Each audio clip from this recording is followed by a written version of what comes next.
Subscribe to Extreme Fantasy and press the bell icon for latest videos. আসসালামু আলাইকুম viewers, স্বাগতম জানাচ্ছি extreme ফ্যান্টাসির আরেকটি নতুন ভিডিওতে। আজকে ভিডিওটিতে আমরা আনবক্সিং এবং রিভিউ করব IMAXB3 ব্যালেন্স চার্জার। জানবো এই B3 ব্যালেন্স চার্জারটিকে ব্যবহার করে কিভাবে লিপো অথবা লিথিয়াম পলিমার ব্যাটারিকে ব্যালেন্স চার্জ করতে হয়।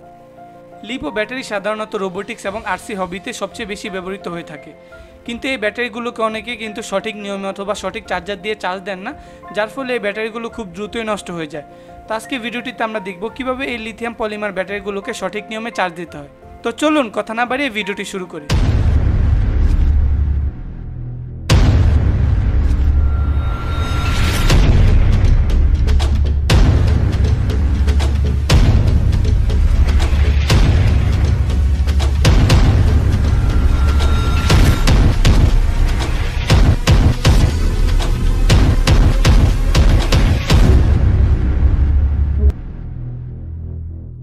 চার্জারটি এই ধরনের একটি বক্সে আসে এবং এটিকে আপনারা 350 থেকে 500 টাকার মধ্যে বিভিন্ন অনলাইন এবং অফলাইন শপ থেকে কিনে নিতে পারবেন। এই চার্জারটিকে ব্যবহার করে 2 সেল এবং 3 সেল এই দুই ধরনের লিপো ব্যাটারি চার্জ করা যায়।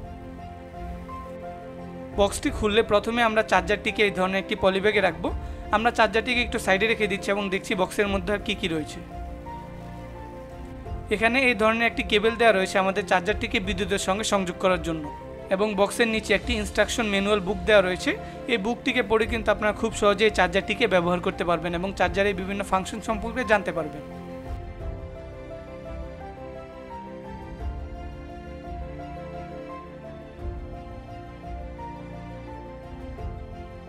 তো চার্জারটির গায়ে লেখা রয়েছে এটি হলো B3 প্রো কম্প্যাক্ট চার্জার। তো চার্জারের উপরের দিকে এখানে 3টি LED রয়েছে। চার্জারের পিছনে লেখা রয়েছে আপনারা এখানে 110 থেকে 240 ভোল্ট পর্যন্ত এসি কারেন্ট ইনপুট দিতে পারবেন এবং এটি 3টি সেলকে সর্বোচ্চ 800 মিলি অ্যাম্পিয়ার পর্যন্ত কারেন্ট সাপ্লাই দিতে পারবে।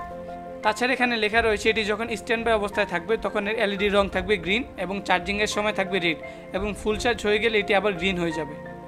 তো চলুন আমরা এবার এটিকে বিদ্যুতের সঙ্গে সংযোগ করে দেখি।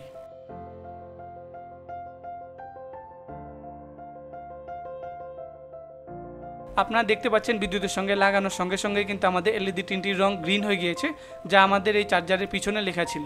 আপনারা এই চার্জারটিকে ব্যবহার করে 2 সেল থেকে শুরু করে 3 সেল পর্যন্ত যে কোনো ধরনের লিপো ব্যাটারি চার্জ করতে পারবেন। তবে আমার রেকমেন্ডেশন থাকবে আপনারা এখানে সর্বোচ্চ 2200 মিলি অ্যাম্পিয়ারের লিপো ব্যাটারিগুলো চার্জ করবেন, কারণ বেশি বড় সাইজের লিপো ব্যাটারি চার্জ করতে গেলে আপনাদের চার্জারের পাশাপাশি ব্যাটারিরও ক্ষতি হতে পারে। তাই আমার রেকমেন্ডেশন থাকবে আপনারা যদি 2200 মিলি অ্যাম্পিয়ারের বড় ব্যাটারি চার্জ করতে চান তাহলে একটি B6 ব্যালেন্স চার্জার কিনে নেবেন। তো আমি এখন আপনাদের এই 900 মিলি অ্যাম্পিয়ারের 3 সেল একটি লিপো ব্যাটারি চার্জ করে দেখাবো।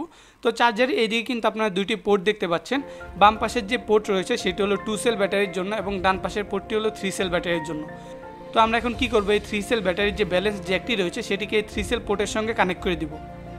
আপনারা দেখতে পাচ্ছেন কানেক্ট করার সঙ্গে সঙ্গে কিন্তু আমাদের উপরে 3টি LED রেড হয়ে গিয়েছে। এর মানে হলো আমাদের এখন যে ব্যাটারির 3টি সেল রয়েছে 3টি সেলে চার্জ কম এবং 3টি সেলই চার্জ হচ্ছে, এবং আমাদের ব্যাটারির 3টি সেলই যখন ফুল চার্জ হয়ে যাবে তখন কিন্তু আমাদের এই LEDগুলো রেড থেকে গ্রিন হয়ে যাবে। তখন কিন্তু আমরা আমাদের ব্যাটারিটিকে চার্জারটিকে খুলে নিব। তো এভাবে কিন্তু আপনারা 2 সেল থেকে 3 সেলের যে কোনো ব্যাটারি খুব সহজে এই চার্জারটি ব্যবহার করে চার্জ করতে পারবেন। আশা করি ভিডিওটি আপনাদের ভালো লেগেছে। ভিডিওটি ভালো লাগলে ভিডিওটিতে একটি লাইক দিয়ে দিবেন, বন্ধুদের সঙ্গে শেয়ার করতে ভুলবেন না। আর এই ধরনের নিত্য নতুন ভিডিও সবার আগে পেতে এখনই আমাদের চ্যানেলটিকে সাবস্ক্রাইব করে পাশে থাকা বেল আইকনটিকে ক্লিক করে দিবেন। দেখা হবে পরবর্তী কোনো ভিডিওতে। সে পর্যন্ত ভালো থাকবেন, সুস্থ থাকবেন, খোদা হাফেজ।